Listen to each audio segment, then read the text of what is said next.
కోనప్ప గెలిచి మినిస్టర్ అయినా సీఎం అయినా పోం కోనప్ప దగ్గర. ఇది వీడియో రికార్డ్ చేసి పెట్టుకో. ఇది ఛాలెంజ్ చేస్తున్నాను. సీఎం అయినా పోను అంటున్నా. సీఎం అయినా పోను. పెద్ద ఇల్లు కట్టుకున్నావు, కోనేరు కట్టుకున్నావు లేదా? కాంగ్రెస్ పార్టీ ఓటేస్తారా ఇప్పుడు? ఎందుకు రాష్ట్రానికి రేషన్ కార్డులు 10 సంవత్సరాలు ఎవరు ఇవ్వలేదు కాంగ్రెస్ గవర్నమెంట్? తులం బంగారం ఇచ్చిందా? ఇస్తారు భయ్. ఒకటి 2 లక్షలు ఇచ్చారా? ఇస్తారు కదా ఒకటేసారి. ఉద్యోగాలు ఎన్ని ఇచ్చారు?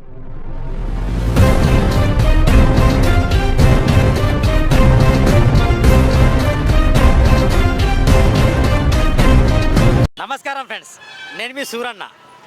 ఈరోజు నేను అర్షద్ హుస్సేన్ గారిని కలవడం జరిగింది మార్కెట్లో. వాస్తవానికి సిర్పూర్ రాజకీయాలు కూడా విపరీతంగా రోజు రోజుకు మారుతున్నాయి. అడిగే ప్రయత్నం చేద్దాం. అర్షద్ దారి ఎటువైపు? ఇప్పటికీ అర్షద్ హుస్సేన్ గారు ఫస్ట్ తన జర్నీ బీఆర్ఎస్ స్టార్ట్ అయింది. ఆ తర్వాత బీఎస్పీలో వెళ్ళిన తర్వాత ఆర్ఎస్ ప్రవీణ్ కుమార్ గారిని సిర్పూర్ తేవడం, విపరీతంగా ప్రచారాలు కావడం. ఆర్ఎస్ ప్రవీణ్ కుమార్ ద్వారా అధికారంలో వచ్చిన బీజేపీ పార్టీ స్వయంగా పాలవైపున్నాడు, నేను ఆర్ఎస్పీ ద్వారానే అధికారంలో వచ్చినాను. తద్వారా కోన ఓడిపోవడం, మళ్ళీ తను కాంగ్రెస్లో పోవడం, ఆయన బయటికి రావడం, మళ్ళీ బీఆర్ఎస్ పోవడం, మళ్ళీ కోనప్ప బీఆర్ఎస్ పోవడం, మళ్ళీ బయట రావడం, మళ్ళీ కాంగ్రెస్ పోవడం. అంటే ఇట్లా పోతున్నాడు. నెక్స్ట్ అర్థమైంది ఇది బాగా పార్టీలు మారడం బాగా జరుగుతుంది. పార్టీలు మారడం అర్షద్ బాగా అలవాటు అయిపోయింది. అడుగుదాం. నమస్కారం అన్న. నేను ఎందుకన్నా ఇన్ని పార్టీలు మారుతాను? సమాధానం సూటిగా. అంటే పార్టీలు మారుతున్నానంటే పార్టీలు కోనప్పకి నాకు పడదు కాబట్టి నేను మారుతున్నాను అంతే తప్ప పార్టీల మీద నాకు ఎలాంటి వ్యతిరేకత లేదు. ఇట్లా నాకు పర్సనల్ ఏం లేదు. కోనప్పతో నాకు పర్సనల్ గొడవలు ఉన్నాయి కాబట్టి రాజకీయంగా నేను ఎప్పుడు కూడా బతికిన రోజులు కోనప్పతో కాంప్రమైజ్ అయ్యే ప్రసక్తి లేదు. అట్నే చెప్పారన్న ఆర్ఎస్ ప్రవీణ్ అట్నే చెప్పిండు. వ్యక్తిగతం వాళ్ళ ఇష్టం, వాళ్ళ ఇష్టం. వాళ్ళ ఏమున్నదో వాళ్ళది మనకేం తెలుసు. మీరు కలవడం గ్యారంటీ అండి? గ్యారంటీ చెప్తున్నా, మాటే గ్యారంటీ ఉంటుంది. ఇంకేంటి మాటే గ్యారంటీ ఉంటుంది, ఇంకేముంటుంది? గ్యారంటీ అగ్రిమెంట్ ఉంటుందా? బాండ్ పేపర్ రాసిస్తారా? అట్లా కాదన్న, మాటే ఉంటుంది, మాటదే ఉంటుంది. ఇప్పుడు కోనప్ప కబ్జా కూరని, ఆంధ్ర కోనప్పని ఇలా తిట్టిన వ్యక్తి నిన్న స్ఫూర్తి ప్రదాత, అభివృద్ధి ప్రదాత, గౌరవనీయులని ఇట్లా మాట్లాడి సెకండ్ చేసుకున్నారు కదన్న. అది వాళ్ళ వ్యక్తిగత వ్యవహారం, వాళ్ళ వ్యక్తిగతం. వాళ్ళ లోపల ఏం లేదు. నాతో టచ్ లేడు, ఎవరు లేరు టచ్. ఎట్లా మరి సార్ ఇప్పుడు మున్సిపల్ ఎలక్షన్ ఎట్లా చెప్పండి? మున్సిపల్ ఎలక్షన్ నేను తిరుగుతున్న కొన్ని వాడలైతే వాతావరణం దాదాపు కాంగ్రెస్ అధికార పార్టీ దిక్కే మొగ్గు చూపుతాను ప్రజలు. కాంగ్రెస్ పార్టీ వెళ్ళలేదు, ఇంకా వెళ్తాం. ముందు ఆలోచిస్తున్నాం, మాట్లాడుతున్నాం. కాంగ్రెస్ అంటే నా క్యాండిడేట్ కూడా కొందరు నిలబడ్డారు కాబట్టి వాళ్ళకి అంటే నాతో పనిచేసిన అప్పుడు ఆ బీఎస్పీ పార్టీలో నా మాట గౌరవించి వచ్చి అప్పుడు పనిచేసిన కొందరికి టికెట్లు ఇప్పించిన కాంగ్రెస్ పార్టీ టికెట్లు వాళ్ళకి సపోర్ట్ చేస్తున్నారు. అంతే, వేరే ఉద్దేశం లేదు. అది ఏం లేదు, తర్వాత సంగతి. అది భవిష్యత్తు 3 సంవత్సరం చైర్మన్ అలాంటి ఆలోచనలు ఏమీ కలేవు. చేద్దాం, రాజకీయం చేద్దాం. దేవుడు ఉన్నాడు, పైన ఉన్నాడు, కింద ప్రజలు ఉన్నారు. తర్వాత నిర్ణయిస్తారు, అవసరం వచ్చినప్పుడు నిర్ణయిస్తారు. కాంగ్రెస్ పార్టీ నుండి ఎందరు గెలిచే అవకాశం ఉంది? 30 దాదాపు నేను సర్వే చేస్తున్నా, దాదాపు 20 నుంచి 22 క్యాండిడేట్లు గెలుస్తారు. 100% గెలుస్తారు. ఈ బయట షోపుటప్ చేస్తాను, వీళ్ళు డబ్బులు పట్టుకొని బాజాలు పట్టుకొని చేస్తాను, కానీ 100% కాంగ్రెస్ పార్టీకి మొగ్గు చూపుతాను. ఎందుకంటే అధికారం కాంగ్రెస్ పార్టీదే ఉంది కాబట్టి తప్పకుండా కాంగ్రెస్ పార్టీకి వేస్తేనే రేపు పనులు జరుగుతాయని చెప్పి ఆలోచన. వాళ్ళు చెప్తున్నా, ప్రజలు చెప్తున్న మాట చెప్తున్నా. నేను నా సొంత మాట చెప్తాను, ప్రజలు చెప్తున్న మాట చెప్తున్నా. మీకు నిలబడే ఆలోచన ఎక్కడ లేదా మరి? అట్లా అలాంటి ఆలోచన ఏం లేదు. అలాంటి ఆలోచన లేదు. అది భవిష్యత్తు నిర్ణయిస్తుంది.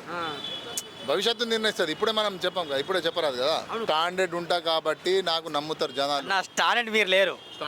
ఎట్లా చెప్పండి, ఎన్ని పార్టీలు మారుతారు చెప్పండి. నేను దోషించలేదుగా, ఏ పార్టీకి దోషించలేదుగా. అప్పుడు బీఎస్పీలో ఉన్నప్పుడు టీఆర్ఎస్ పార్టీకి దోషించలేదు. నేను కోనప్పకు వ్యక్తిగతంగా కోనప్పకు చెప్పిన తప్ప పార్టీకి చెప్పలేదు. కోనప్పకు ఉన్న కింద క్యాడర్ కూడా ఎక్కడ మాట్లాడలేదు. నేను బరాబర్ కోనప్పకే చెప్పిన, కోనప్ప ఆంధ్ర కుటుంబం గురించే చెప్పిన తప్ప అలా కింది స్థాయి కార్యకర్తల గురించి ఎప్పుడు కూడా విమర్శించలేదు. ఒక్క వీడియోలో చూపెట్టండి మీరు. నేను టీఆర్ఎస్ పార్టీకి విమర్శించలేదు, కాంగ్రెస్ పార్టీకి విమర్శించలేదు. నేను వ్యక్తిగతంగా వాళ్ళ చేసిన దౌర్జన్యాలకు విమర్శించిన తప్ప పార్టీలకు విమర్శించలేదు. ఆర్ఎస్ ప్రవీణ్ కుమార్ ప్లస్ కోనప్ప కలిసి నెక్స్ట్ ఎమ్మెల్యే కోనప్ప నేనంట, మీరేమంటారు? జనాలు నిర్ణయిస్తారు, నువ్వు నేను చెప్తే కాదు కదా భయ్. జనాలు నిర్ణయిస్తారు. మీరు చెప్తే నేను చెప్తే కాదు. జనాలే గతంలో ఆర్ఎస్పీ రావడం ద్వారా బీజేపీ గెలిచింది. అది ఒక్కరు రావడం ద్వారా అది పాలది హరీష్ బాబు ఒప్పుకున్నాడన్న. ఇప్పుడు ఇదే ఆర్ఎస్పీ ఇదే కోనప్ప కలిసి ప్రచారం చేసి నెక్స్ట్ కోనప్పకి వెళ్తే మళ్ళీ మీ 5 సంవత్సరాలు మీ పని ఏంటి అంటున్నా. వ్యతిరేకంగా పని చేస్తాం. కోనప్ప గెలిచి మినిస్టర్ అయినా సీఎం అయినా పోం కోనప్ప దగ్గర. ఇది వీడియో రికార్డ్ చేసి పెట్టుకో. ఇది ఛాలెంజ్ చేస్తున్నాను నేను. సీఎం అయినా పోను అంటున్నా, సీఎం అయినా పోను. ఆర్ఎస్పీ నిన్ను కంట్రోల్ చేయలేడా? దేని గురించి అంటున్నా? నువ్వు ఎట్లా శిష్యుడు, ఆర్ఎస్పీ గురువు కదా. ఎవ్వరు గురువులు శిష్యులు అన్నట్టు కాదు. ఆయన సిద్ధాంతాలు వేరు, నా సిద్ధాంతాలు వేరు. ఆయనకు నచ్చింది పని ఆయన చేసింది సార్, నాకు నచ్చిన పని నేను చేస్తున్నా. అది మాకు బాబాసాహెబ్ రాజ్యాంగం ఇచ్చిన హక్కు మాకు. అది నా ఉద్దేశం ప్రకారం హర్షద్ ఎమ్మెల్యేగా నిలబడితే బెటర్ నేను అనుకుంటున్నా. అలాంటి ఆలోచన ఏమీ కలేదు. ముందు గెలిపియాలి. ఇప్పుడు ఎమ్మెల్సీ గారు మంచి వ్యక్తి ఉన్నాడు, చూద్దాం ఎట్లా వాతావరణం ఎట్లా మంచిగా లేకుండా ఏం లంగా వ్యక్తి జీవితాల్లో ఫోన్ లేపడా ఆయన, ఎవరి ఫోన్ లేపడా అంటే బిజీ ఉంటారు భయ్, ఒక్కొక్కసారి లేపర్ బిజీ ఉంటారు. 100 పంతులు ఉంటాయి, పెద్ద మనిషి ఎమ్మెల్సీ, ఉమ్మడి జిల్లాకు ఎమ్మెల్సీ, అట్లా ఎందుకు లేప అట్లా దండవిడలు ఎక్కడ స్కాములు కబ్జాలు చేయలే, ఏమి కలవు అలాంటి ఏమి కలవు, అస్సలు ఏమి కలవు. అస్సలు మీరు కూడా బెజ్జూరులో చేశారట, నిరూపించుకోవాలి. కోనప్పకు వ్యతిరేకంగా ఇష్టం వచ్చినట్టు మాట్లాడి ఎందుకు నిరూపించలేదు? ఒక్కనే ఛాలెంజ్ చేసి నిరూపించి నాకు జైలుకి పంపాలండే. అంటే అసైన్ ల్యాండ్స్ పట్ట, దళితుల భూములు పట్ట మొన్న నేను రాసి ఇచ్చేస్తా. నేను సెంటు భూమి కూడా ఎవరిదైనా కబ్జా చేస్తే రాసి ఇచ్చేస్తా. కోనప్ప ఆదిరణ డెవలప్ అయ్యారు ఒకటి చెప్పారు. పెద్ద ఇల్లు కట్టుకున్నావు, కోనప్ప ఆదిరణ కట్టుకున్నావు లేదా? అరే మా కష్టంతో కట్టుకున్నాం భయ్. కోనప్ప మా ఓట్లతో గెలిపించినాం. మా ఓట్లు ఉన్నాయి ఇక్కడ, ఆంధ్రలో ఓట్లు ఉన్నాయి, ఖమ్మంలో ఓట్లు ఉన్నాయి, ఇక్కడ మా ఉన్నాయి బహుజన ఓట్లు, ఎస్సీ ఎస్టీ బీసీ మైనార్టీ ఓట్లు ఉన్నాయి. 95%, 98% మా ఓట్లు ఉన్నాయి. మా ఓట్లతో గెలిచింది తప్ప ఆయన ఓట్లతో మేము డెవలప్.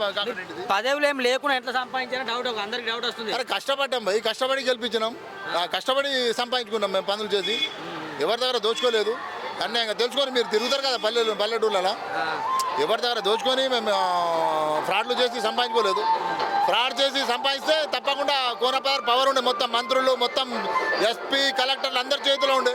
అప్పుడే నాకు జైలుకి పంపుతా ఉండే. నేను తప్పు చేయ ఎవరికి భయపడా, అరిసే తప్పు చేయాలి భయపడలే, సమస్య లేదు. తప్పు చేయ జీవితంలో భయపడా, ఇవన్నీ అయ్యాక కూడా భయపడా. మొత్తానికి 22 సీట్లు వస్తాయి రావాలి. నేను వాతావరణం చెప్తున్నా, పార్టీ వాతావరణం. ఎందుకంటే ఈ ప్రతిపక్ష పార్టీలకు కాంగ్రెస్ పార్టీకి ఎవరైనా ఓటేస్తారా ఇప్పుడు? ఎందుకే రాస్తాను రేషన్ కార్డులు 10 సంవత్సరాల నుంచి ఎవరు ఇవ్వలేదు కాంగ్రెస్ గవర్నమెంట్. తులం బంగారం ఇచ్చిందా? అరే ఇస్తారు భయ్, ఒకటే ఉద్యోగాలు 2 లక్షలు ఇచ్చారా? ఇస్తారు కదా, ఒక్కడేసారి ఉద్యోగాలు ఎన్ని ఇచ్చారు? దళిత బంధు ఇస్తామని చెప్పి టీఆర్ఎస్ గవర్నమెంట్ లో ఇస్తాం అన్ని చెప్పి దళిత బంధులో స్కాములు చేసింది కూడా బుడ్డ లీడర్లే, బీఆర్ఎస్ లీడర్లే. అవునా, ఒప్పుకుంటున్నా. ఒకటే మా గ్రామం మొత్తం ఇవ్వలేదు కదా, ఊరికి ఒకటి ఇచ్చిండ్రు, ఖతం చేయి చూపెట్టి ఒక రేషన్ కార్డు ఇవ్వలేదు. మరి అట్లాంటి రుణమాఫీ ఒక్కటే షాట్ల మొత్తం ఎవరికి ఇచ్చారు? మాకే కాలే, మాకే కాలే అన్న, చాలా మంది కాలన్న రుణమాఫీ. వాస్తవంగా దాదాపు చాలా మందికి రుణమాఫీ అయింది. డబుల్ బెడ్రూమ్ నేను కాంగ్రెస్ లో ఉంటావు అవుతుంది నీదు అన్న. కాంగ్రెస్ పార్టీ టీఆర్ఎస్ పార్టీ అన్నట్టు ఏం లేదు. ఇందిరమ్మ ఇల్లు కూడా కాంగ్రెస్ సంవత్సరాల ఇందిరమ్మ ఇల్లు కూడా కాంగ్రెస్ కార్యకర్తలే. గతంలో దళిత బంధు బీఆర్ఎస్ కార్యకర్తలకే. ఇది వాస్తవాలు మాట్లాడుకోవాలి. 10 సంవత్సరాల తెలంగాణ వచ్చిన తర్వాత 2014 నుండి 23 వరకు ఏ గ్రామంలో కూడా ఒక్క ఇందిరమ్మ ఇల్లుస్తే నేను ముక్కు భూమికి రాస్తా. అప్పుడు ఇందిరమ్మ ఇయ్యలేనా? డబల్ బెడ్రూమ్ ఏది కూడా ఇవ్వలేదు. ఎక్కడ ఇయ్యలే అన్న?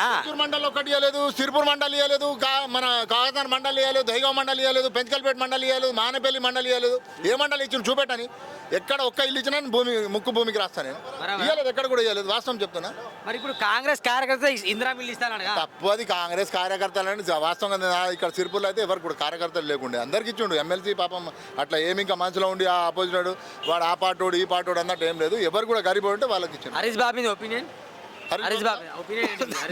హరీష్ బాబు ఆయన ఎమ్మెల్యే. ఇప్పుడు ఒపీనియన్ ఏముంటుంది, ప్రజలకు పని చేస్తే, పబ్లిక్ సిరిపూర్ ప్రజలకు సేవ చేస్తే వచ్చేసరి గెలుస్తాడు, లేకుంటే ఓడిపోతాడు. ఇదండి ముఖ్యంగా హర్షత్తో గరం వార్తలు. చూడండి థ్యాంక్ యూ, బై.